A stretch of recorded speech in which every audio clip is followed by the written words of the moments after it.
Hey, everybody. Welcome to Before College TV Live. Today, I am with two students from the University of Minnesota, the main campus in Minneapolis. Is that correct, Lexi? Yes. You're in Minneapolis. And John, you're at the University of Minnesota in Minneapolis too. What do you guys call the campus? Is it like the U, Usually just a U. we call it the U. I got two students from the U. And then there's a student from the University of Wisconsin Superior. Samantha, that's you, correct? Yep. And you're coming to us not from the University of Wisconsin Superior. You're coming to us from your childhood bedroom in Duluth, Minnesota. Is that correct? No, I'm actually in my own apartment in Duluth. I couldn't be any more wrong.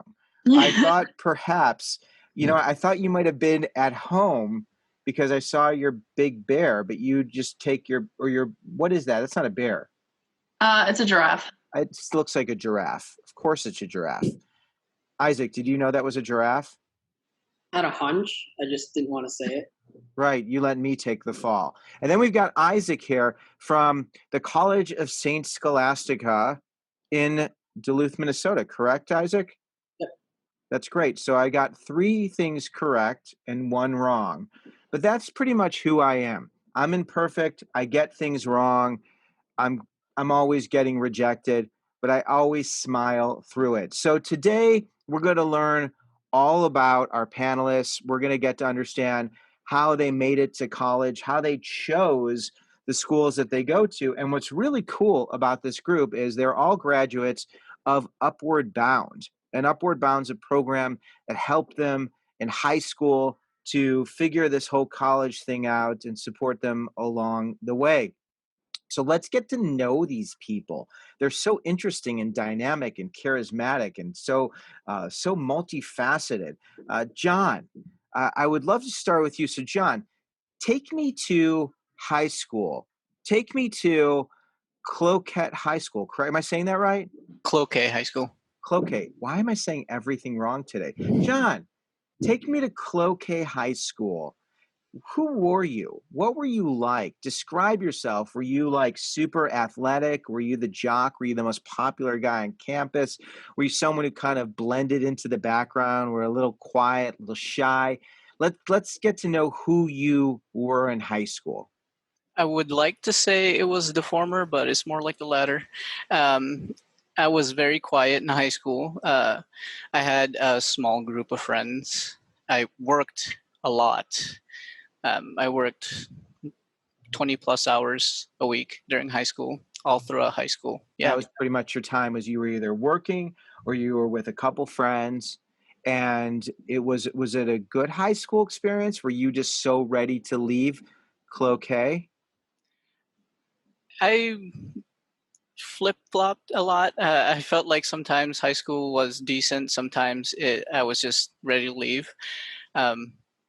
Most of the time, I got by just fine with my few friends, and high school was pretty cool. But towards the end there, I really wanted to just go to college and move on with my life. And get out. You got out and you moved out, and you moved from Duluth or from Cloquet to Minneapolis, right? Yeah. You made the move and you stayed. Yes, I did. Wow. Did you ever think of quitting? A couple times. Oh, good. We're going to get to that. Yeah. I want to get to the part where you almost went back home, because that's like the best part of the story, I would imagine.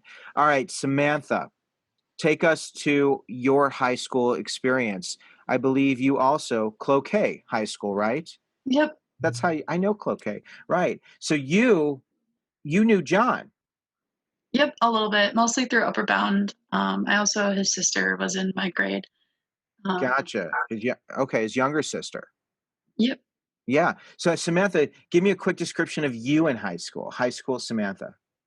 I also was a pretty quiet kid, kept to myself. I was in choir, so I was like grouped with the choir kids. We were all kind of geeky and You weird, sing. but yeah. Yeah, that's great. And were you an advanced choir? Are you like a gifted singer? No, I didn't do that. Would have been madrigals. I wasn't in madrigals. I just kind of enjoyed it, so I was just in regular choir. Right. So who's your favorite artist right now? Oh, I don't even know. What do you listen um, to? What's on your like top 2 on your playlist? I listened to probably my favorite song is Sunday Best by goodness, I can't think of the name. Somebody might know. Yeah. Um, I listened to that a lot. It's kind of like a upbeat, like inspiring song. So What's it called? Sunday Best. All right, we'll have to remember that. I'll have to find that. That's great. So you're kind of quiet, a little shy, you'd say? Mm-hmm. Right. Definitely. And we'll see how that turned out. If you're still shy or still quiet, maybe it's the same. Maybe it's changed in college. Isaac, tell me a little bit about high school. Isaac, you also are a graduate of where? Okay. We love Cloquet. There's a theme here. And when did you graduate? I graduated 2017. 2017. So that's a few years ago, man. hmm Yeah. So describe high school Isaac. He was, I guess, I was in cross country and track um, for all 4 years of high school. I joined the fall musical um, along with that, and then I was also on a couple other extracurriculars like student council, National Honor Society. So I tried to get involved as much as I could. So it was a pretty productive and busy schedule from day to day. Yeah. So you were always doing things. I actually was doing a little bit of just research on you, and I saw you run at Saint Scholastica. Do you still run? I do. Yep. So you are still, that's amazing. So were you recruited or did you walk on, or how does that work at Saint Scholastica? For Scholastica, because we're D3, there's not much of a like walk-on recruiting process. Like my coach was very interested in having me on the team, so I guess there was some kind of low-key recruitment. Like he just kept emailing me and kept in contact, just saying how much he would think I'd be a good fit for the team. And so a part of that, like having a lot of communication, really helped in um, deciding that I wanted to go and run for them. So it was more just them keeping in really good communication and just keep being consistent with what they were doing. Right. And then, so you got on the team and you run, you probably have friends there, which is awesome. And I want to learn more about that because it sounds like that's a big part of your life. So that's cool. So much of what we talk about here is, where are the places you met people? How did you create a life that you love on campus? How were you able to get here? Because I know in high school, sometimes it seems kind of far away to get here. And you're here and you're in the middle of it. And I think that's amazing. And I'm just so grateful you're all here. Lexi, so you are at the University of Minnesota as well, and you are a graduate of what high school? Two Harbors High School. Two Harbors High School. So take us back to you and high school you. What was your life like? Who were you? What were you doing? Where were you hanging out? Yeah, I feel that I was very comfortable in high school. I went to high school with all the same people I went to elementary school with, so I just kept the same friends all throughout, never had to make any new ones. I was also really active in a lot of different clubs. I was in DECA, which was our business club. I was in student council. I was in an online magazine club. So I was really involved in high school. Yeah, so you're super busy, and then all of you obviously had college on your mind. And I'm really curious to know, when did you think about going to college? When did that become something that was important to you? So Lexi, was that something that was always on your mind, like even going through middle school? Yeah, college has always been like my biggest dream. I've been planning for it since as soon as I could remember. I've changed my mind on which college I wanted to go to so many times and what I wanted to do. But I was just always excited to get to that moment. Yeah. So where did you originally want to go? I think the University of Wisconsin-Eau Claire was my first because I read an article that it was supposed to be the best bang for your buck. So I was like, I'll go there. Right. And then what happened? How did you end up not going to the school that was the best bang for your buck? I just explored my options and my mind. I don't know. I just kind of changed opinions as I got older and realized I wanted to stay in Minnesota and I wanted to go something a little bigger. Yeah. And what was the biggest obstacle? What was your biggest challenge when going through the whole college search and selection process? The biggest challenge would probably be because I just had no idea what to expect. I had really no idea what college was like. So looking at all the different parameters didn't really mean anything to me because I didn't know what they meant in the first place. Like when you say all the parameters, what do you mean? Explain that.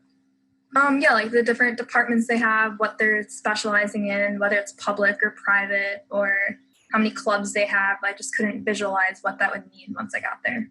Uh-huh. And then for somebody who's going through this process now, how could they look at that with, you having the experience of being there? How could you help them to work through that and understand that, or the importance of it? Yeah, like from the get-go, I think it's really important to go on lots of college tours.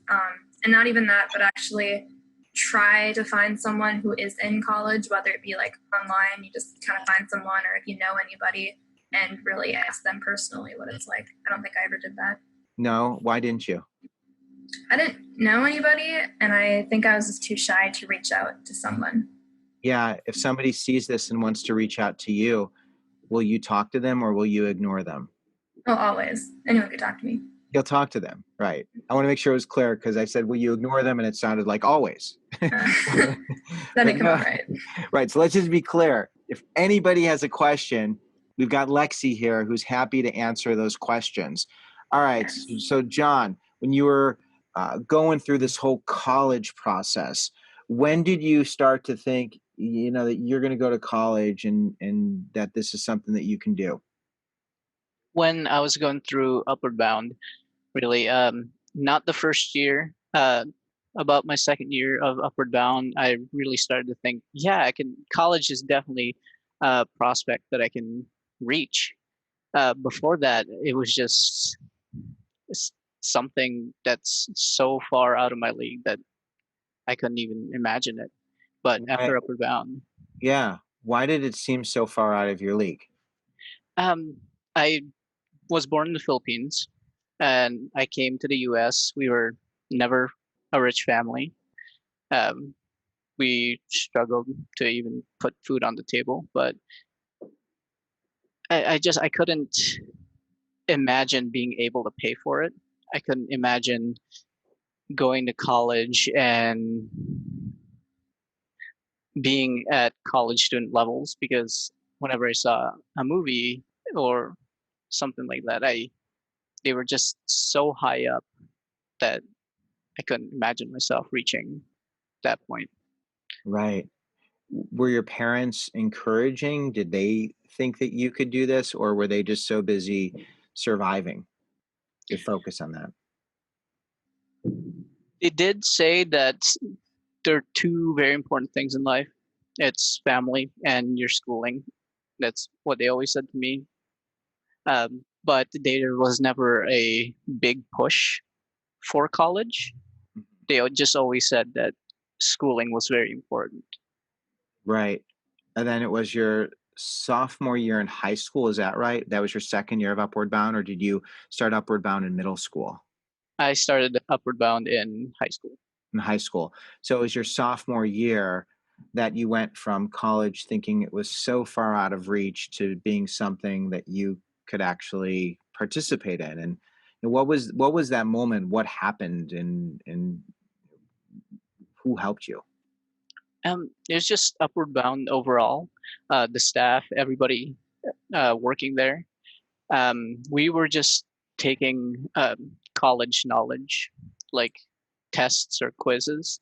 Yeah. And when I was just answering them completely right, and I just knew that I was gonna go to college and I was gonna make it there. How did you think you were going to pay for it, though? They showed us a lot of options to pay for college, lots of scholarships. Even if you think you're not going to be able to pay for it, there are plenty of scholarships to get you through college. So you found money? Yes, I did. Ooh, okay. So we'll have to go back because I think money It's a big issue. Samantha, was money an issue when it came to college for you, and thinking that Yeah. it's something you could do? So that was, I think a lot of times when people go through, the idea of college, it seems like you have to be rich to go to college, or it's so expensive that you can't afford it. So Samantha, walk me through how you decided that you're going to be able to go to college, and that whole Um, process. I feel like college, ever since I can remember, was kind of just a thing that I was gonna do it, and I never really put thought into it until like middle school when it came around. I'm like, well, like what am I gonna do? Like, where am I gonna go? How am I gonna pay for it? Upper bound is really what set it in stone, like that it was something I could do. Um, and just having like people around me that also like were aiming for the same goal that I was, really helped that too. Um, Again, like they show you all the scholarships and stuff. Uh, I currently am paying for it out of pocket. I have been lucky enough where my tuition isn't that bad that I'm able to pay it myself. But yeah, I think it was just a thing that um, was just seen as that's what you do after high school. You go to college, you get your degree, and you get a career. Yeah. How's that going for you? Pretty good. Um, I don't really have complaints. And this year was a big question for me if I was going to go or not, but I'm here. I did it. And so, Yeah. You're a sophomore. Is that because of just all of the COVID stuff? yeah, I honestly am not a fan of online schooling. When we got shoved into it at the end of the last semester last year, I was not a big fan of it. But this year it's not too bad. Now that I'm in the classes and see how it's going, it's a lot Right. better. And Isaac, so you're a senior. Is that correct? Or you're a junior? The senior, yep. You're a senior this year. It's wild. So you're the wisest one on this panel. No, Not that you all aren't incredibly wise, but you have the most experience. I believe that's correct, right? You have to agree with that. It's like, yes, I am the wisest one here. So Isaac, if you can remember back to when you're in college, it sounds like you were a super busy guy doing lots of different things. So explain to me how college became something that was on your radar, something you knew you could do, and what was the biggest obstacle? So college actually was just kind of something that subconsciously I was gonna do just because my parents never went to college. So having my sister and I both go was a big deal for us as a family. And so my older sister actually went to college before I did, and so I wanted to follow her and the successes that she had. She was in college at UWS. So Okay. but Upward Bound, like many of us, was when I really started thinking, okay, I really should figure out exactly where I want to go or around where I want to go, like what I want to major in, and all of the typical questions that a high schooler going to college has in their head. So it just kind of progressed from my freshman year up into my senior year of high school, and now here. Yeah. When you were going through the application process, do you remember that being stressful, or do you remember it being easy, or do you remember much about that stands out? Honestly, it's kind of a blur. I think the rush of being a senior in high school and being almost done and moving on to the next part of your life was what something I was just kind of focused on at the moment. And so it's applying to college, and mixing that in with almost being done with high school, it kind of mashed together. So it's kind of just a big blur. Right. Was there a particular part, like the financial piece or the academic piece, or any part, the essay? Is there something that was challenging for you that stands out that you remember kind of struggling with? Um, I can't recall anything. I because our Upward Bound um, program was at the College of Saint Scholastica. Getting into it was, I think, easier for me just because I knew some of the faculty. I knew the campus very well, and so it made everything a little bit easier. Even I don't remember having to do an application. I think the process getting into Scholastica wasn't hard at all, Hmm. or at least hard enough for me to remember any breakdowns happening because I'm sure Right. that would have stuck in my head. Yeah. It was actually a surprisingly easy process, actually applying myself to try to get into St. Scholastica. So That's great. So you're there, you've been successful. So I guess the question is, why did you choose Scholastica, and where else did you apply? yeah, so actually, St. Scholastica was the only place I applied to. I had looked into some other colleges, but didn't actually apply just because of like application fees and other expenses that I wasn't like, I don't want to go there enough to want to pay those application fees, even if they were like super small. So Right. the biggest thing was the financial aid that I received from them. Like sticker price for Scholastica is very intimidating, and a lot of people stray away from it because of that. But they give you a lot of academic financial aid if you were a really good student in high school. And so that was a big piece of it. The other big piece was I was able to commute from home. So I still live with my parents, but at the same time, I'm saving a lot of money from the past 3 years for not paying housing, Yeah. and so that was a big piece of it. And just the comfort of knowing Scholastica, knowing where everything was, it saved a lot of stress for me coming in as a freshman. Being able to know approximately where everything was and not getting lost and panic. Yeah. A lot of It, my so when it comes to the aid, because I love, if you're comfortable sharing, how much, like, is it everything? How much are you actually paying, and how affordable is it for you? So on average, I'm paying about 4,200 a semester. So not bad at all compared to what it is. I'm not even sure what the tuition is now, Yeah.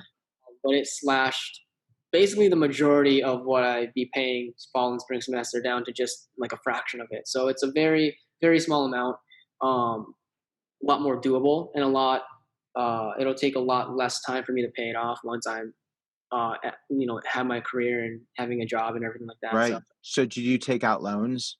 I did. Yep. Right. So was that something that freaked you out, or was your family like, "Don't take loans," or how did you know how much to take, and how to be responsible with that? Yeah. So my parents actually helped me out a little bit for uh, the first through my junior year, so up until last year, because that's what they approximately did with my sister. So being parents, they want to like equalize siblings. And so I had a little bit of help from them, which was really nice. I'm really grateful for that. And so based off of that, I just took out whatever was left. Um, Right. so And I don't know if any of you have loans. I know sometimes when I talk to a lot of first gen students, and students who come from sometimes certain cultures and backgrounds, loans are looked at as not always something people want to invest in, and sometimes they pass up opportunities because they don't see the investment in themselves and how they're going to be able to then ultimately pay that back. Is that something that Lexi, you seem to agree with that? Mhm. Is that something that resonates with you, and it's something you had to work through? Yeah, that's very applicable to me. My parents, so I'm first gen too, and my parents wanted me to go to St. Scholastica, and they wanted me to live at home.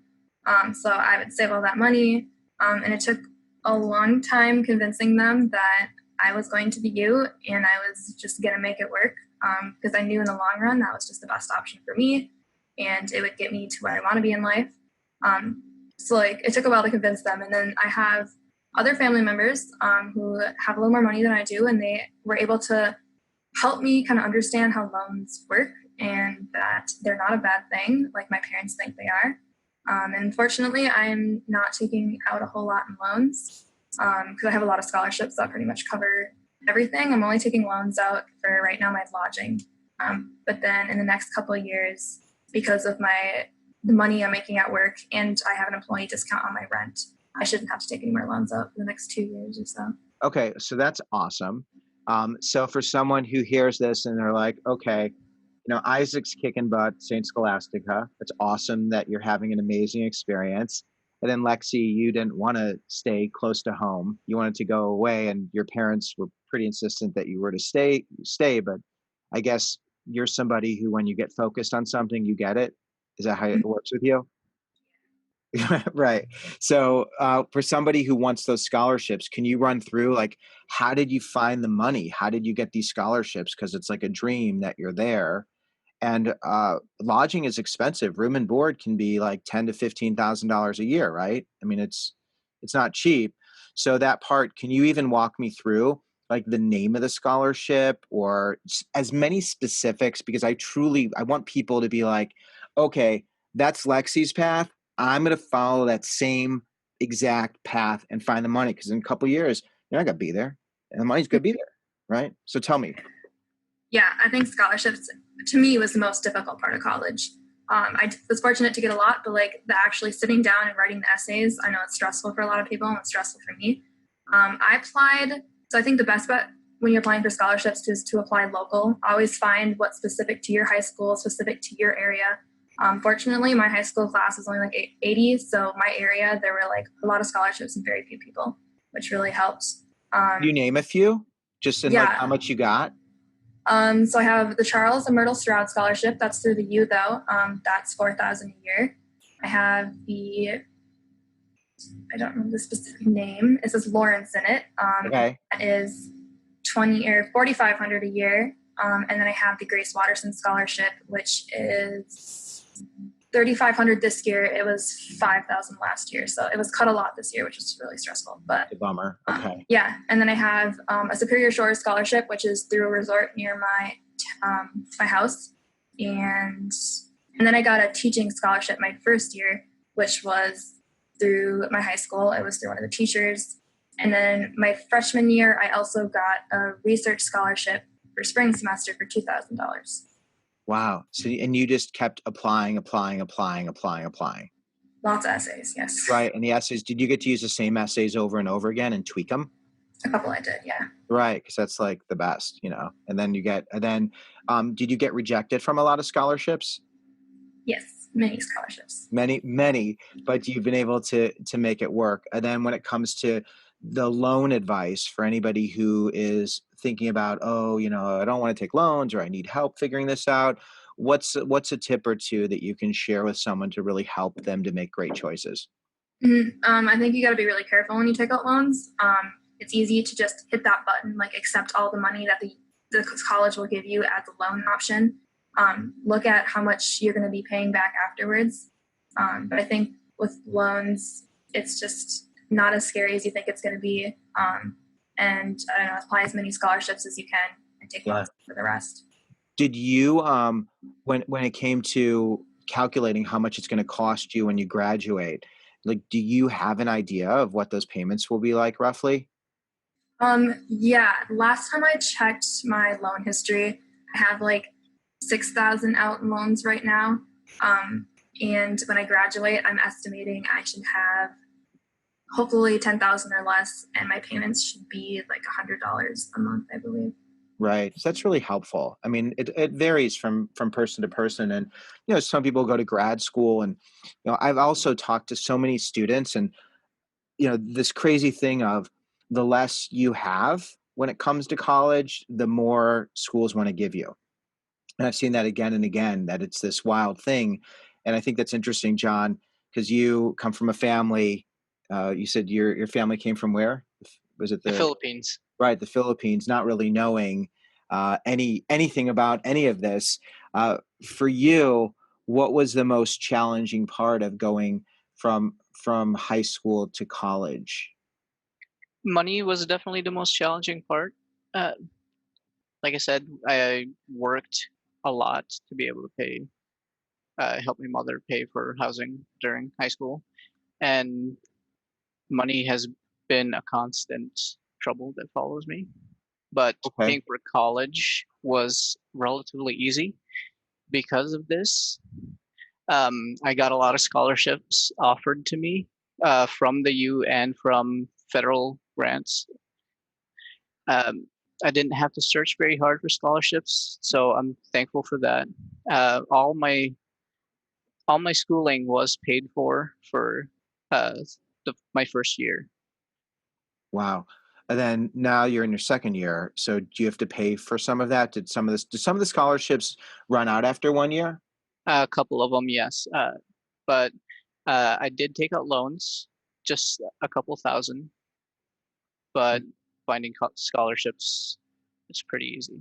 Yeah. Are you able to make money gaming? So it looks like you have a pretty cool gaming setup. I have not thought about the prospect. No, You I want would. to do live like Twitch or just any of that stuff? I have thought about it. Yes, but my gaming skills are not at their peak performance. I think it'd be cool, man. Like, 'cause, I got a kid who he was doing like, and I'm not trying to encourage people to have this how they finance their college. But he was on Twitch for like a little bit with a horrible lag, and someone gave him $10. Like he was flipping out. He's like, "What? Like, why would they do this?" And I think he wrote like, "I'm a kid who's just like trying to figure this out." Like he played the kid card, and that really worked. If there's anybody who is looking for some gaming dough, or you can just like hopefully be Mr. Beast's 50 millionth subscriber. We'll see what happens with that or whatever. All right, Samantha. So tell me, how many schools did you apply to? Did you get into them all? Did you get rejected from some of them? Give me the lowdown. So I believe I only applied to two, which was my first was Bemidji. I was set on going there for most of high school. Um, it was my dream college, I would say. It was small. I was looking for something small, something with um, class sizes close to like high school class sizes. It wasn't too far from home, but it was still like enough to get away. It's about 3 hours from Cloquet. Um, and then I applied to UWS that I got into, and I applied like really late and still got into it. Um, and went with there because I decided I didn't want to be as far from home as I thought I did. Yeah, I, the going away from home, I think a lot of people struggle with that. I think especially when you've been in a community and I visited the area, and I actually have an aunt and uncle who lived in Duluth for like 13 years, and we would visit, and it's a great area. And when you know people your whole life and it's familiar, it's very hard to make that move. Uh, why didn't you make that move, and do you have any second thoughts about that? um, I I think my biggest thing was family. I have a really good connection with my mom and my sister, and I didn't want to leave them. I didn't want to be that far away for such a like a long time during the year, and just coming back for like holidays and then summer. Um, I feel like I probably would have branched out a little bit more if I would have went there. I definitely would have made new friends, um, and gotten to live a little bit different to live on campus because I obviously don't. I have my own apartment in Duluth. I don't live on the campus. So it would have been interesting to see like how living on campus there is like. 'Cause I know we did that through Upward Bound, but that was just Yeah, for 3 months. That was nothing compared to a whole school year. So I think it's really scary to move away, and I don't know if there's Mhm. anybody who can. I know, Isaac, you are living a robust, full life, and you're doing so much on campus and have really found your way, which is great. I mean, there isn't one perfect way to do it, um, but I'm a homebody, and moving away really scared me. Uh, and Lexi and John, I know that you have done that as well. Was that scary for you? Was it easier than you thought? Help me to understand your process. Um, for me, it was a little easier just because I didn't have the best relationship with family members. So moving away and being independent was just what I did naturally. Yeah, so it was a healthy thing for you. You weren't you weren't really missing anything. You were very happy to have that distance. Yeah. Yeah. Having that, and I want to really respect your boundaries, but I know that there are some people who have, you know, not the most comfortable relationships with their family. Going through the process and having that relationship, how were you able to then find people to help you to navigate all these changes? Was it Upward Bound? Were there other people who helped you? I want other people who maybe have a strained relationship with their family to understand who to reach out to help them to get through this part of their life. Yeah, Upward Bound actually was a huge help, but a lot of the help also came from my school. The U offers a lot of support to their students. I reached out and I got help from PES. Actually, my counselor helped pointed me in the right direction, like where I can get free food, stuff like that. Uh, So I'm going to hit pause for a sec. So I want to understand what PES is, and I also want to understand from all of you if there are places and people who helped you, like the groups and organizations where you're able to find some connection. And I want to go through, just like how you made it to campus and found your way. But John, so tell me, what is PES? What does it do, and how exactly has it helped you? PES stands for President's Emerging Scholars. It's really for the struggling scholars, students who performed well in school but struggled through their day-to-day lives. It encouraged first-year students to uh, go to college, and it also helped them through college. They offered events where we would get accustomed to college life. They offered like a food shelf type thing where you could get food if you didn't have enough money for food. Stuff like that. They would help me with any questions like how do I apply for this certain uh, scholarship, or how do I uh, apply to get an apartment, stuff like that. That's amazing. So this group, and again, it's the President Emerging Scholars for Yeah. anybody who's interested. This is at the U. So did you have to be recruited? Did you have to apply? How did you get to be a part of this group? The school actually just took a look at my background and a lot of my scholarship essays, and they decided to place me in PES, kind of like a scholars program. Yeah. What types of things? Again, like totally respecting your boundaries in that, but I'm always interested in somebody who has similar challenges to be like, oh my gosh, there's someone who dealt with something similar. And you mentioned a couple times things from your past. Can you just paint some broad strokes over what those are, or be a little more specific? Whatever you're comfortable sharing. Yeah, my mother is a single mother. She uh, had a hard time making money for us, me and my little sister. So I worked quite a lot, actually, um, more than 20 hours, like I said, a week at Walmart just to help pay for bills, keep the water on, stuff like that. Uh, and yeah, didn't give me much room for a social life in high school. Yeah. I noticed I was looking at your LinkedIn profile, which I enjoyed seeing. And I saw that you worked at Walmart for, I think was it like 6 years?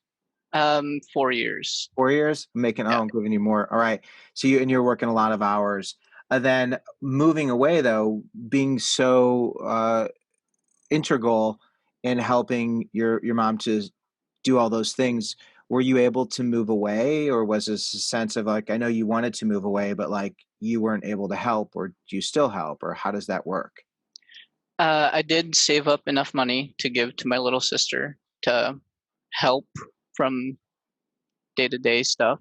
It was a little hard moving away and not being able to help as much, but I felt like this was a necessary change because if I go through college, I can make enough money and help a lot more later on down the road. Yeah. Do you feel like you were able to be a kid, or do you feel like you kind of missed out on that part of your life? I feel like I missed out a lot on being a kid. I never attended sporting events from my school. I never really hung out with friends all too much. Right. Um, yeah, 'Cause you're always working. yep.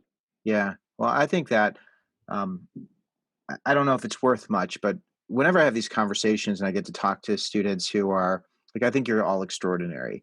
And when I am able to learn even more, I just, you know, I just have so much respect for all of you. and for all your stories, but just to know that you did that and you've gotten through it and continue to get through it is really just remarkable and inspiring in many ways. So I hope you feel good about that. I know when you're in the middle of it, it's hard to feel good about things like that because it's like so in your face, you know what I mean? But like, dude, it's remarkable. So anyway, for whatever that's worth, whatever, take it or leave it or whatever. But now I'm all embarrassed of like being all gushy and stuff. All right. So one last thing, when it comes to the application process, when it comes to the FAFSA, did anybody like have a FAFSA breakdown? You remember the FAFSA? I remember. Yeah. You still fill out your FAFSA every year, right? I think the very first time I had to do it, I had no idea what to expect, like what I was literally doing. The information that I had to find, it was something that my parents really didn't talk to me about. It wasn't really something that I had in as a class elective in high school. So I was pretty much basically lost, and I had to kind of have my dad help me the first time because he's like our financial savvy person. But then after that, our family, nothing really changed within my family, so it was easier to just look at it, make sure nothing was incredibly different, and then submit it. So the first time definitely was very, very stressful, very kind of strugglesome. I would imagine, right? I mean, like you're having to deal with the finance piece, and some of you you're asking very personal questions of your family, and they're sharing stuff that they don't always share or even know how to share. And I know a lot of people go through the FAFSA process, and sometimes they give up. Like sometimes they just are like, "This is too much. Like I can't do this." But Samantha, you were able to work through the FAFSA. Yep. I know my first year applying for it, Upward Bound kind of got us all together and walked us through it all together. So that one was a lot easier. But second time I did it, it was pretty easy. I did it with just my parents, and we did it, I think, pretty quickly, and we're done with it. When you're doing this stuff and Upward Bound's helping you and you got people who are in your corner, is there anything that's embarrassing or hard to talk about, or is it all pretty easy to talk about? I feel like at first, like when we all first started Upward Bound, it was a lot harder to talk about like the things we were struggling with and like money problems and like things at home. But once we all got to know each other and see that we were kind of all coming from the same spot, not exactly, but we all had our struggles that we were all going through, it got a little bit easier. And Isaac, what was your biggest struggle? For the FAFSA, or Just say like, I want to talk to you guys about college. I want to get to the college piece, but I'm curious if there was any struggle, the struggle from high school to college, or the struggle you dealt with in high school as part of Upward Bound. I think the biggest struggle probably maybe was just adjusting to school to college life. I mean, I really didn't know. I've heard a lot of things to be prepared for from my teachers, so I was just kind of taking it with a grain of salt and just kind of taking it one thing at a time. But there wasn't really any like huge struggles at first, and then as you progress throughout college, other struggles arose. Good. Well, good. I'm glad you had some, because I want to hear about those struggles. So let's do like a speed round, just because I want to get a sense of just how you go from high school to college and navigate that change. So let's start off. You arrive on campus.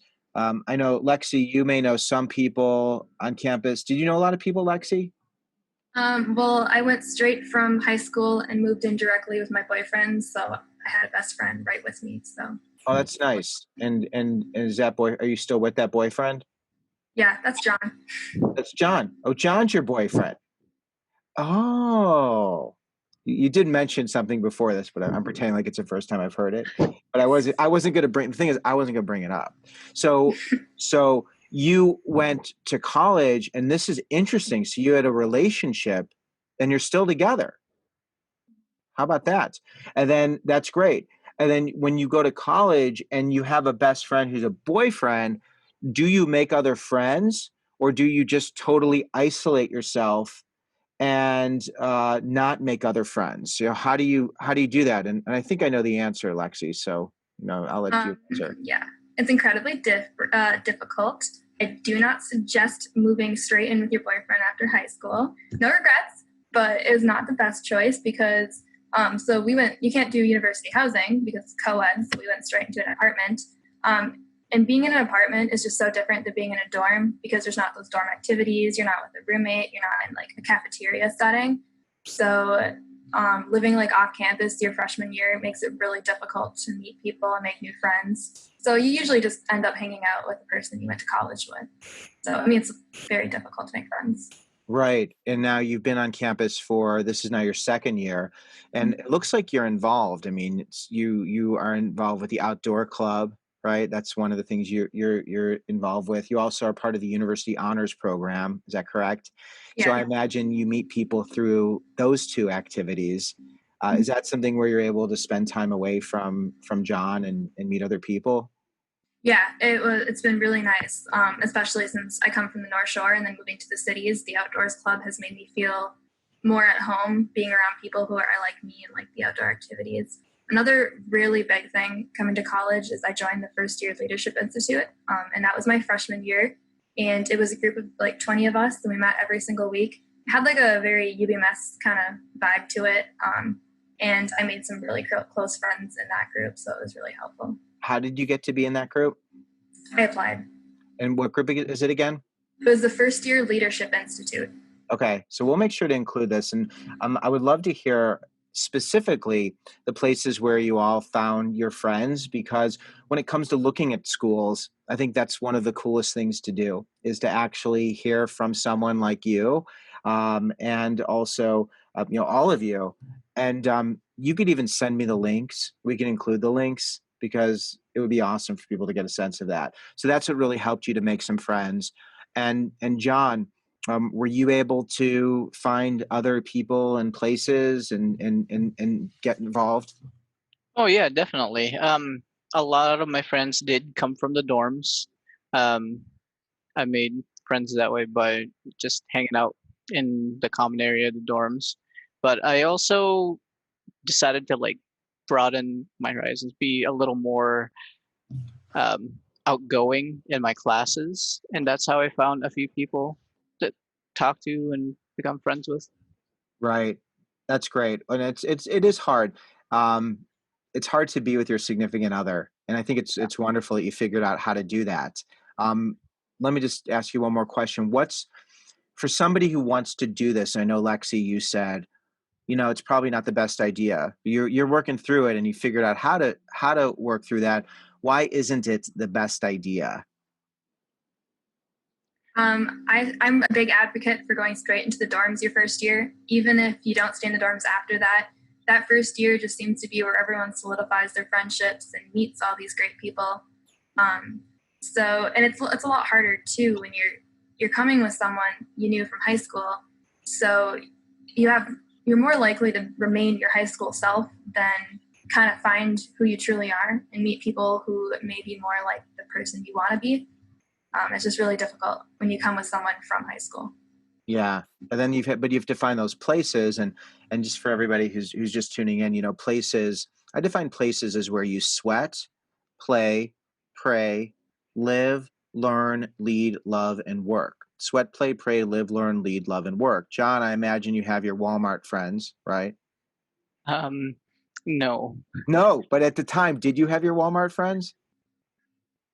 not really. No, Okay. nobody else my age really worked at Walmart at the time, so I didn't really make Okay. friends. So, right. Sometimes it works out that way. Sometimes people do meet at work. Isaac, so you went from high school to St. Scholastica. You probably knew some people, but you were very involved in high school. And I'd love to know, when you went to St. Scholastica, had you already identified places where you can do things you love to do? Did you have a plan on how you were going to make friends and meet people?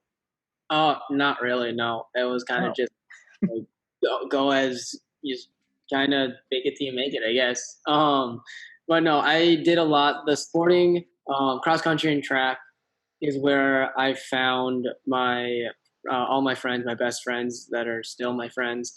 And so I really turned to sports just because that's been my world since I can remember. It's been a part of my life. So naturally, I gravitated toward that. So that's where 90% of my friends came out of was Right.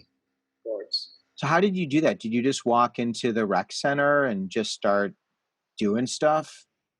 No, so in the fall is when cross country is, and so we did this 2 week long camp, a week on campus, a week off campus, and unfortunately, I wasn't able to go to the off campus my first year, which was a bummer. But on campus is where I immediately found.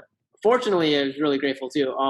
I found my best friend, who I'm still best friends with today, and so that really helped me just kind of get more comfortable with running for a new team, meeting new people. So how did you find your best friend? Explain that to me.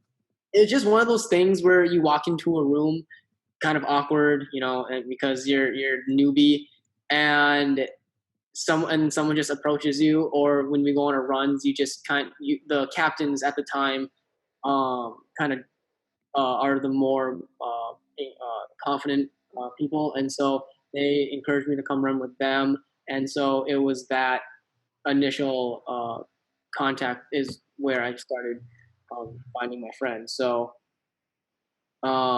just having the older people from cross country just Yeah. include me into running with them and saying hi and just taking that initiative is what really helps. Kind I of. always think that the older students are intimidating. I really encourage students to find the kindest people, like not the coolest, but when it comes to the older people, what's your advice for approaching somebody who's been there for a while? I mean, are they typically nice? Are they welcoming? Um, Honestly, just I would say just go for it. It's very nerve wracking, especially when you're in a new environment, especially if you're out of state and you don't know anyone. But a lot of people are a lot nicer than they look, Uh-huh. and you just take that first step. And even if you just say hi, how's it going, you'd be surprised of how friendly and how outgoing other people can be. It's just like you guys are in the same boat. Like, even if you're the older upperclassmen, or if you're the younger upperclassmen, most likely you're thinking the same thing. Like, oh my God, we got new people coming in, and the new people are like, oh my God, these people have been here Yeah.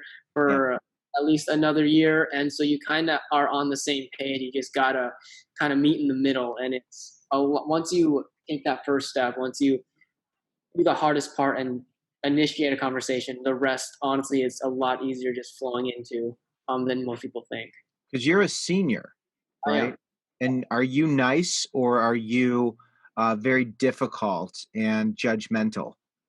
I try to be as nice as I can. I'm the most intimidating looking person, so I think that helps, at least in terms of people coming up to me. But I understand how like freshmen can be a little timid, a little nervous, and so as an upperclassman that's been through it, I try to take that first step and be like, "Hey, how's it going? If you need anything, let me know," because I've been there. I know what it's like, especially since I'm still a little bit timid and shy around people. It, Right. it's I feel like easier for me to go up to them compared to them going up to me. So. So you're a senior and you're still a little shy and intimidated? Oh yeah, yep. It's always been a part of me. It's still taking that first step into saying hi to people, rather if they're younger or older than me, is still a challenging step. But it's gotten better as I progressed throughout college. Okay, so since you're going to be representing the shy people of the world, and if there's anybody else who's shy, is there anyone on the panel, just by a show of fingers, who's shy? Well, shy John, shy. Oh, you're all shy. It's wild that you're here sharing your stories, and it's like the shy panel. I didn't even know that. I think you're all very articulate. So Isaac, or all of you, when it comes to advising that shy student who's a little bit, intimidated, what are some tips to meet people and to transition to college? Do you have any tips, Isaac? Um, Surprisingly, like even if you don't take the first step, your friends will kind of naturally gravitate towards you, if that makes sense. So even if you're shy, you can kind of sense another person that's the same level of shyness as you, or even the same level of outgoingness as you, and so that kind of brings in a level of comfort where it's like, okay, you're just as shy as I am, and you kind of have this like glancing game, and then it's like, okay, we kind of feel the same vibe that we're on, and so it kind of becomes more of a comfort when you find someone that's in the same level of you, and it makes it easier for you to engage in a conversation, rather than like you look at someone, you see them super outgoing, you're like, oh my god, that scares the crap out of me, like don't talk to me. So it's So like it's like a shy dog, yeah. if there's such a thing, and you kind of sense it. How long does it take for shy people to make friends in college? I guess it varies. I don't think there's a definitive amount of time. I think it depends on the circumstance. You know, it could be a convenient, like yes, I saw you like in some of my classes, and you take the initiative, or you're in like a similar club or a similar sporting, similar sport. But I guess it just depends from person to person. It sounds like you do things when you do things like you're running with someone or having a job or being in the honors program or one of these things that you do. Those things seem to help. Anybody else have any advice to the shy people of the world who are watching this, who just can't believe that you're shy and you're actually talking in front of the camera? To all of us, Samantha, I want to hear, you seem like you have some shy advice. I mean, I feel like you kind of just have to step outside of your comfort zone. I know, like talking in class and stuff like that, or even just like a lot of my friends that I met in college were from class, and I like hung out on campus a lot. I'm not really in anything on campus. I was in choir for a semester, but I didn't gain too many friends there. But a lot of my friends came from classes, and it's just about like sitting next to someone that you feel like you would be comfortable with, and then just starting a conversation with them. I still talk to a lot of the people that I was in classes with last year that I'm not so much in classes with this year because we're on different paths. But yeah, I think you just have to step out of your comfort zone, and just start a conversation with someone. Yeah. So classes, talking to people in classes. Lexi, John, do you have any shy advice? I would say just a combination of Sam's and Isaac's. You really have to step out of yourself sometimes. College is, well, college, you have to, it's the place where you try new things, but also the shy door really works.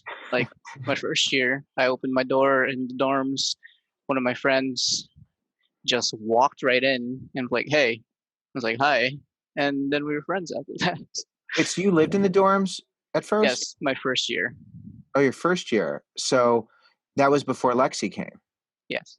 Oh, so you were in your dorms for a year, just for anybody who was confused by that.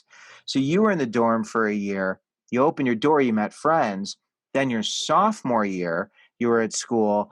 And then Lexi came down and moved into the same, you both share an apartment. So Lexi, you didn't have the dorm experience, but John, you did. Yes, it did. Okay. Because that would have been confusing. Because I was like, how do you have a dorm door when you're living in an apartment together? Lexi, do you have any shy advice?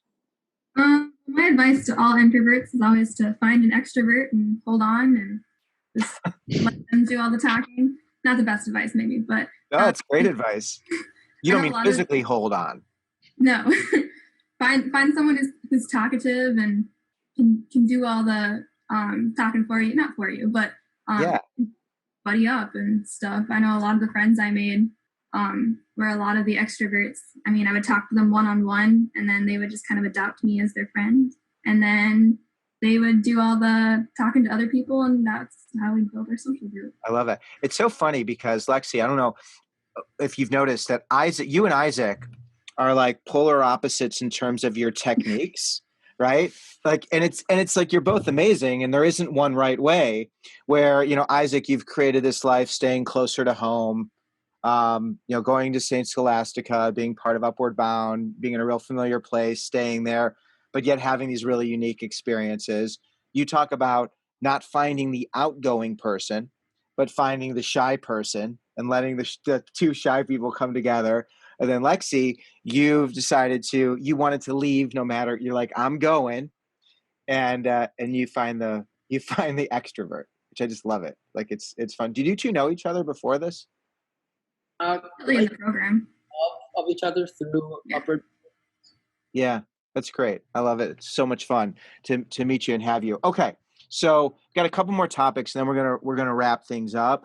But I want to know, when you're at school, uh, one of you had to have struggled in the classroom. One of you had to have gotten a D or an F, or been on like some academic probation or something. Is there anybody here who struggled? I can tell, Isaac, you had some serious struggles in the classroom. So Isaac, tell me about your struggles in the classroom. How poorly did you do, and how did you fix this, man? So my most challenging year was my sophomore year, and that was the year when I started actually taking classes that pertain more to my major. So the biggest ones were anatomy and physiology, which were one class, and then physics.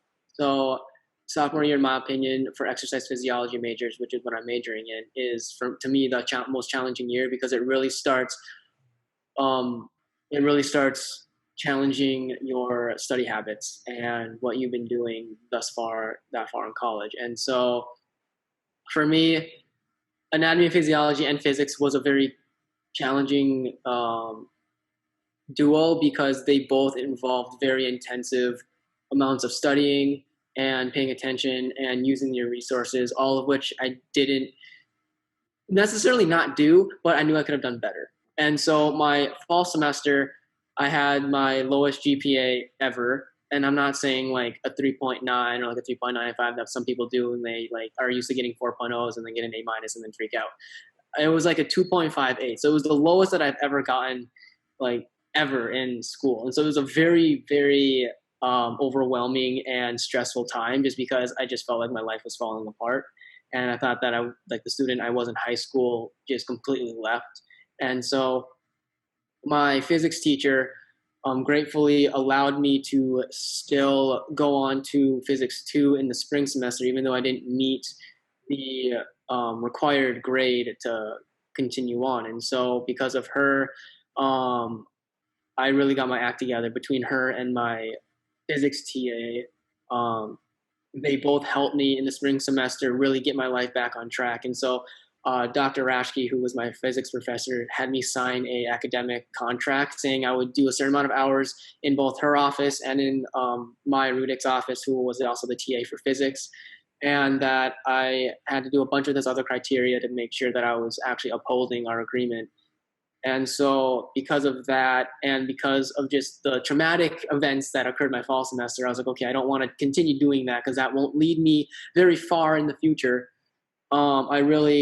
It was really a big slap in the face and a really big wake up call. And I was putting in a lot more time. I studied a lot more productively, a lot more thoroughly. I was in Maya's and Rashke's office as much as I could be when they had their office hours. And I really was able to turn around my grade and ended up doing a lot better coming out of my spring semester. So because of that, like that has really shaped the student who I am today, and has really given me a challenge that I think a lot of high schoolers need, especially if they are used to being straight A students, because getting that B and that C, or even like an A minus, may feel like the end of the world, but honestly, it's not as big of a deal as someone thinks. If you're getting it consistently, it could be a problem, but getting like B's is still really, really good for being a college student. Why do you think that teacher cared so much and bent the rules so that you could persist?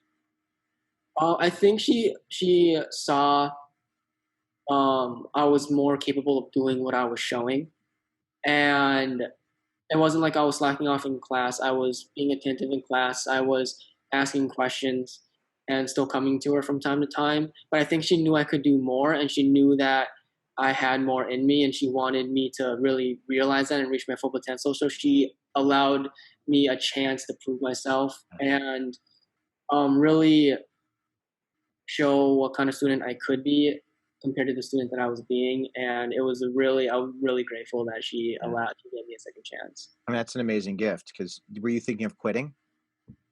It was on my mind. It was like I said, a very stressful time, not only in the classroom, but athletics were starting to hurt and other things. So to have that one kind of shining, like kind of dim light in a dark tunnel really kept me on my feet and told me just to like continue to work. Are you comfortable sharing any of the other things that went along with the academics and the athletics? Was there other stuff going on? So the biggest thing was athletically. I had a really great season my freshman year, which put a lot of personal expectations on me in the following year, as in my sophomore year, and so I put way too much pressure on myself in terms of having to perform a certain way, being the best on the team, um, hitting these times, and so all of that just pooled together, and throughout time, I just kind of imploded, and it showed a lot in my performance. My times got a lot slower. I wasn't anywhere near I was the previous year because I just thought that, society, the people that have seen my times were expecting more out of me, especially my coaches. And it was just all a huge mental game I was playing with myself. And it had a lot of very negative effects. And so adding that with my academic struggle just led to a very, very rough sophomore year. Yeah. Did you end up? I'm a big fan of therapy, and I just have a therapist tomorrow. I mean, I get my appointment with my therapist. Again, if you're open to sharing any of that, did you get some help? Like, how did you go from, I don't know if bottom out is the right way to put it, but from like imploding to, getting back on your feet? Yeah, a big part of it was I tried my SSS tutor or my SSS counselor, which is Student Support Services. They help first gen students just kind of navigate their way through college. And so I tried talking with one of them, which helped a lot because I shared things that I didn't share with anyone else, not even like my parents or my friends or my coaches. So she was really helpful. Another person was my coach. He just kept assuring me that expectations that I was putting on myself was not what he was expecting. He wanted me to just go out there and do what I can do and continue to work hard and be honest with him. And so having his reassurance helped quite a bit in terms of just leveling the pressure I had. That's great. Yeah. Was there more? My track coach too, same thing, because my track and cross country coach are a little bit different.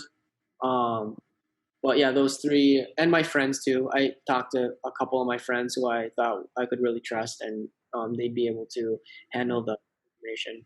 And you got through it. And I think that lesson of who are the people around you that you can turn to, and it's hard when you don't have those people. I know, Samantha, you also were involved or are involved with TRIO. Is that right? In Student Support Services. For people who don't know what TRIO is, it's similar to Upward Bound, but explain to us what TRIO is and how it helped you. Well, I have the student support services, like Isaac said, but I have it at UWS, and to me, it's almost exactly like Upward Bound, minus like the stuff we did in the summer.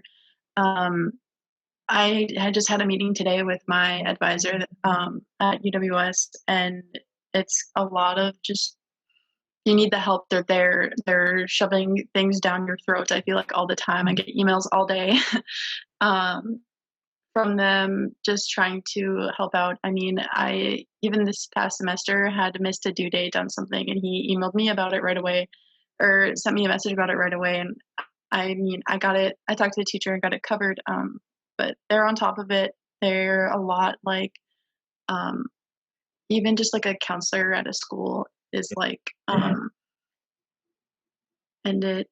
How do you get involved with TRIO? Do you have to apply? Do they find you? How could somebody who wants to be a part of this participate? The way they found it, I mean, they already kind of knew about me because I was in Upward Bound, and it's kind of under the same branch of TRIO. So they kind of found me, but I know, I want to say it was during our weekend of welcome, I think it was at, or there was or it might have just been like when we were on a tour or something, there was a stand for it. So I know, I sat there when we were doing a tour. Also, it's listed on their like website page. So I'm pretty sure any of the other school that would have like a TRIO program would have it listed somewhere in their academics. Right. And I know that there are some TRIO programs where they have a certain cap and a certain number. So anybody who's watching this, and if you've been part of Upward Bound or any program where you've had assistants looking for trio is great because they're so amazing and they help you. And I know, John, you were talking about being part of PES. Am I saying that right? Yes. Yes. Right. The President Emerging Scholars. So there's that group. I see this thread running through. And Isaac, you were just talking about how you've had all these amazing people support you. And I know, Lexi, through your honors program and through some of the other activities that you were talking about, there's that constant thread of when you're in a new place and you're far away, having those people and having those places. Okay. I've got 2 more questions for you, and we can do like speed run. You can make them real fast answers if you want, just because I don't want to keep you forever, but I'm just really interested and excited to be able to hear about your challenges and triumphs. So the last 2 questions are going to be, what was your most uncomfortable experience? And Isaac, I'm going to check the box for you because I think that your academic, athletic, and emotional challenges fit them all, right? That's great. And thank you for sharing that. So I would love to know your most uncomfortable experience. Then the last one, actually, there's going to be 2 questions. There's your most uncomfortable experience, the thing that and then the thing you're most proud of, the experience that you've had in college that just fills you with joy, something that you were able to do, whether it's going abroad or whether it's an internship or whether it's being involved in an activity, something that really makes you feel great. And then the last part is going to be your advice to give to the advice you'd give high school you, if you can go back in time. So we'll do real quickly, and I won't dig in too deep. I'll do my best not to. But Samantha, do you have a most uncomfortable experience and how you were able to get through it? I think probably when we got shoved into online last year, when that happened, my grades slipped. I was failing everything. I was not in a very good place mentally. I was fighting. So I didn't live on campus either year of my first or this year for college. I had, my goodness, roommates they were actually from Upper Bound too. They were in UBMS. But one of them I was having a lot of fights with. So being home wasn't a very good spot. So being stuck there with everything being closed down and just everything kind of went downhill. But I was talking to my teachers and I was able to like buckle down and they were able to give me extensions on things. And they knew my psychology teacher really helped me out at the end of last semester and this semester too. I had her all year last year. And I have her again this year, and she knew my potential. She knew that I was a good student. She had me in class. So she really helped me buckle down and get on with my other classes. So did my SSS advisor too. I think it's brutal going to the online side. I have a daughter. I've got a few kids. That's true. I've got 3. I know how many I have. But the way I like to describe it to her, you guys are all so smart and so capable, but then that online learning, it's like if you're a pitcher who's in the 8th inning and you're like an amazing right-hander, and then the coach comes up and said you have to use your left hand for the rest of the game. It's like all of a sudden you have to do things totally differently, and it's not that you're not smart or a great athlete. It's like you just have to all of a sudden learn it differently, and there weren't a lot of people to help you. So just like a reminder for you or anyone else, like you could be brilliant.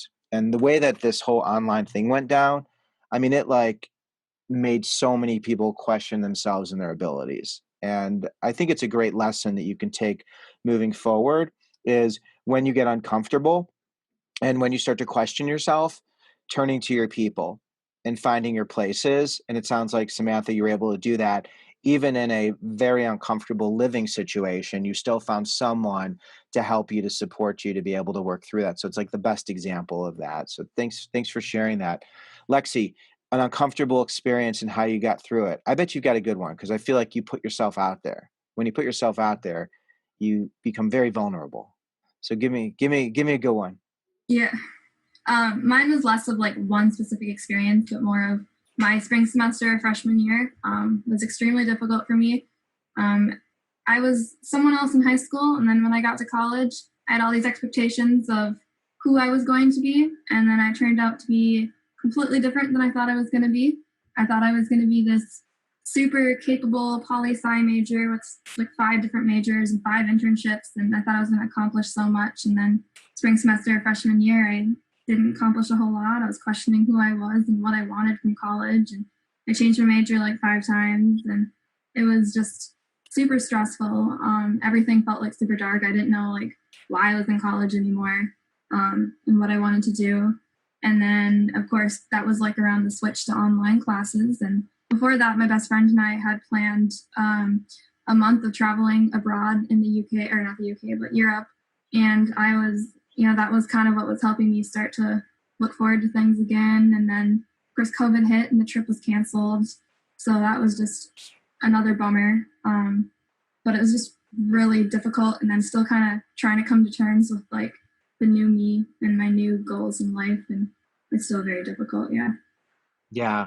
So your whole identity shifted, and you're getting to know who you are now. Yeah. It's scary. Definitely. Yeah. And then, boy, I'd love to know if you could go back in time. I'm just curious, and give high school you some advice based on your experience of just getting to know yourself and growing. What would you tell you? I would go back and tell myself just to prepare to completely change once you get to college. Understand, everyone says that once you get to college, you're going to really discover yourself and find out who you are. And I don't think I really understood that well enough. I wasn't ready enough for change. You got to brace yourself for all the changes you're going to go through, because it's going to be a lot. Yeah. And are you able to find people to lean on to help you to work through this now? Yeah, I got John. I live with John. Also, I work at the office of my apartment, and I've become super close with all my coworkers. And my best friend from Duluth just came and moved into our apartment building too. So I got everyone I love with me now. So it's great. That's the best. So you have your people, and now it's just, let me ask you, because I'm curious about the wanting. Like, are you comfortable wanting? Like, do you give yourself permission to just want and just to experience it without expectations? Have you tried doing that? As in, I think that wanting is really scary because we place expectations on ourselves and the people around us. But if you're open to an experiment, it would be just to want something, to want to try and do something, and to just say, I'm going to give myself 2 months to do it, or a month to try this, or 3 months. Just pick like an arbitrary time, just a short amount of time. And the only expectation is, I'm going to see how this feels. And I'm either going to like it and want to keep doing it, or I'm not going to like it. You don't have to be the best. You don't have to be exceptional. All you have to be is just present, right? Like, success is just being it and allowing yourself to feel it and be present with it. And if you want to do that experiment and even like report back or share, it's like, it's so liberating, because once you surrender and it's like, you know what, I'm just going to be and feel what that's like without the expectations of having to be 5 different things, all of a sudden you can just be open to all of the beauty and experiences around you. So, Yeah, I feel like I'm right at that crossroads right now. Half of me wants to live up to all the expectations I've set for myself and that my parents have set for me. But the other side of my personality is just happy doing simple things and just wanting to be content with whoever I turn out to be. And it's between those two. It's a cool road. I know we always have this thing of like, we have to be this and want to be this, and we try to be this, and we should have, and what could have, but it's so awesome to like just be. So, I love listening, but if you're open to any input, you're all in such a great place, and just being is, and Isaac, you're a senior, man. Like, you're going to be graduating, and it's like, what's it going to be next? Right? Yeah. Like, what are you going to do? Do you have any idea what you're going to do, man? My current trajectory is I'm going to take a gap year between undergrad and grad, and just kind of see what it's like not to be in college, and see what it's like to just kind of live, get a job, internship, just kind of feel the vibe I'm feeling. And then the following year, hopefully go into grad school, get my master's in exercise physiology, and then go on from there. That's awesome. And I've seen also a theme with all of you. It's that when you're around really inspiring people who just want to be there to help you, great things happen. And I think that again, of just, revisiting and thinking just of Lexi in that last piece of like, if you just do what you really feel like you want and surround yourself with amazing people who do similar things, like magic happens. It just happens. It's unbelievable when you can do that, and you're all in such a great place. John, most uncomfortable experience. How you got through it, man? It's pretty similar to Isaac's. My sophomore year, my mental health started to plummet really badly. Schooling took a backseat, and I failed a class, and that was a really, really hard blow because I was always a straight A student. I was an honor student. So when that happened, I kind of had to take a step back and look over my choices and my uh, why I'm going to school, and I remodeled pretty much everything I wanted to do with my schooling. So instead of being pre-med, I switched to computer sciences, which was a gigantic move. I also took advantage of my school's services, like going to get therapy. Yeah. Had you ever done that before? No, I had not. That was a huge taboo in my culture, Filipino culture. If you had depression or anxiety or anything, you were looked upon as like somebody who was weaker or that needed help. Seeking Yeah. help was like a bad word.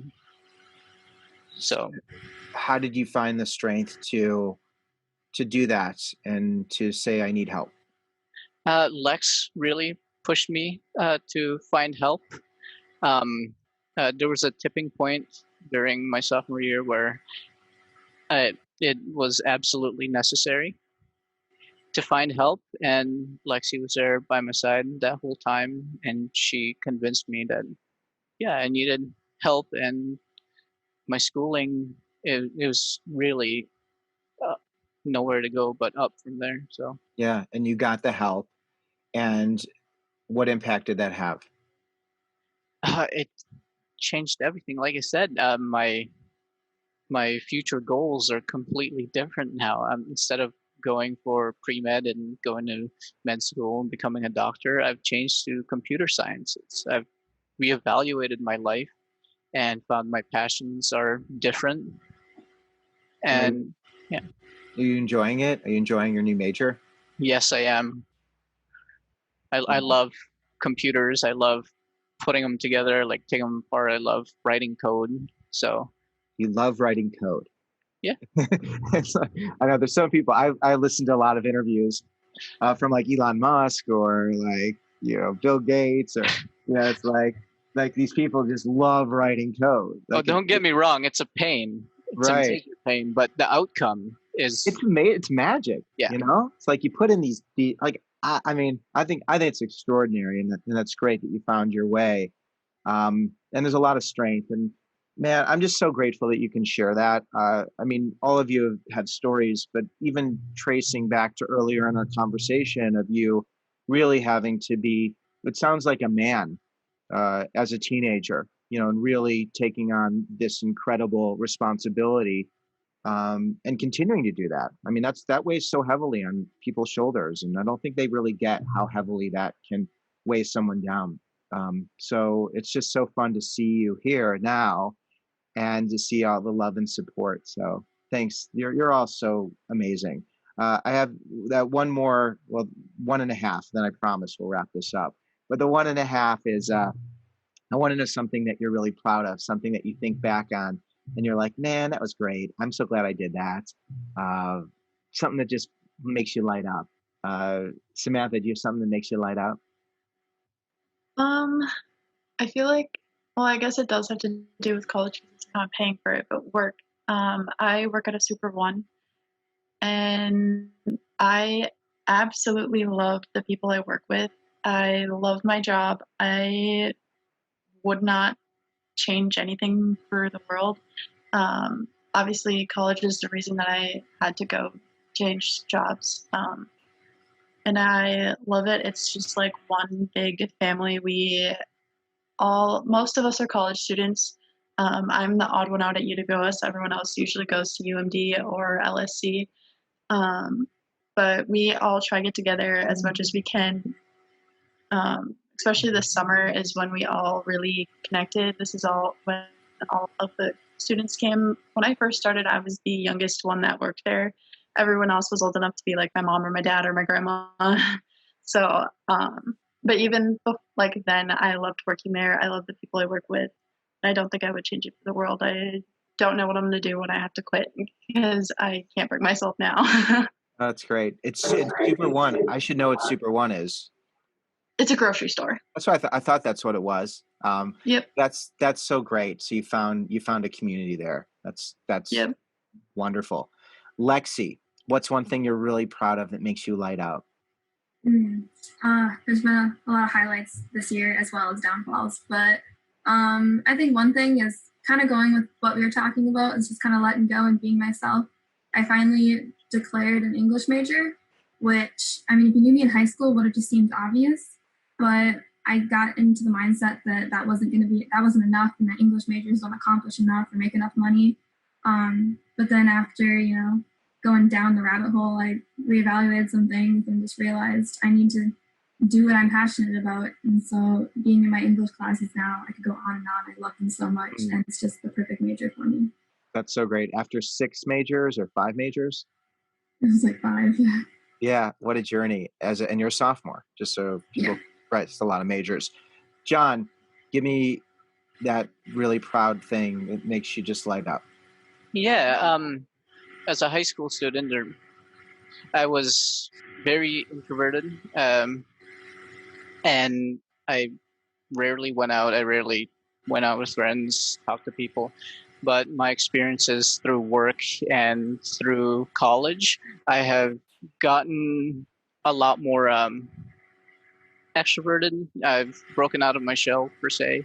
It's easier to talk to people. I like meeting new people now. I'm just pretty proud of how well I can converse now than in the past. Yeah. Coming out of your shell and participating in this world, that's awesome. Yeah. Isaac, give me your most what thing are you real proud of, and let me know. Give me that. Let me know what you're most proud of. It would have to be going back to my sophomore year when I was going through that struggle. At the same time, it was one of the proudest moments that I've had. Is I finally got an A on a test on one of my physics exams, which that was my goal from the beginning. After I had such a struggle, because I didn't get anything over like a C+ on a good day, like fall semester. So being able to make that big of a jump was really a really proud moment, because it showed myself, it showed Rashki, it showed Maya, it showed everyone that was helping me that I had the capabilities of doing it. I just needed to get pushed, and it really opened up a lot of doors and really gave me a lot of confidence that I use today. And I actually still have that test with me, just as a reminder. Right now, can you pull it out? Not right now. It's at my house. But you kept that. But that's a sign. It's a sign that you could really do anything. Like you can come back. And both Maya and Rashki were really excited for me. They had faith in me from the beginning, and so for it to be fulfilled and for it to become real was just super cool. Yeah, and they'll be in your life forever. Yeah, that's amazing. All right, very last thing. This is it. Promise. No more. Promise. Okay, real quickly. If you can go back in time and give high school you a tip, what would you tell you, Lexi? I think we already got you. So, Samantha, what would you tell you? I think especially after last year with my roommate fiasco, do not don't dorm, don't get an apartment with your friends. It never ends up well. I was told that going into it, and I didn't listen, and I should have. I would not do that. I don't recommend it. I recommend getting out of your shell and rooming with someone, even if it's just like finding someone that's also looking for a roommate, or just letting, I know campuses usually just you take a test and they match you with someone. I recommend doing that. All right. Isaac, if you can give yourself a tip, what would you tell you? Most importantly, I think I would tell myself to breathe and enjoy the struggle, which kind of seems like a little weird.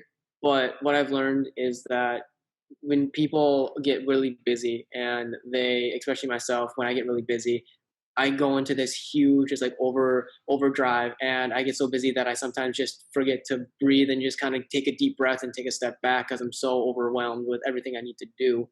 And so taking that step back really allows yourself to just kind of have a momentary reset and be like, okay, I know what I need to do. I know how I can get it done. So let's take it one thing at a time instead of having it all jumbled in your brain.